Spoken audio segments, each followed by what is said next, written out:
सिंधुदुर्ग जिल्ह्यातील कुडाळ तालुक्यात आज सकाळी एक थरारक घटना घडली। वेताळबांबर्डे येथील नळ्याचापाचा परिसरात भक्ष्याच्या शोधात फिरणारा एक बिबट्या ग्रामस्थांच्या घराशेजारी असलेल्या विहिरीत पडला। ही बाब लक्षात येताच ग्रामस्थांनी तातडीने वनविभागाला माहिती दिली। माहिती मिळताच वनविभागाचे अधिकारी आणि रेस्क्यू पथक घटनास्थळी दाखल झाले। ग्रामस्थांच्या सहकार्याने विहिरीत पिंजरा उतरवून अत्यंत काळजीपूर्वक बिबट्याची सुखरूप सुटका करण्यात आली। या थरारक बचाव मोहिमेला पाहण्यासाठी परिसरातील नागरिकांनी मोठी गर्दी केली होती।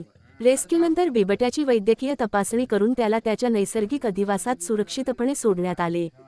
वनविभागाच्या या तत्पर कारवाईमुळे संभाव्य अनर्थ टळला असून परिसरातील नागरिकांनीही सुटकेचा निश्वास सोडला।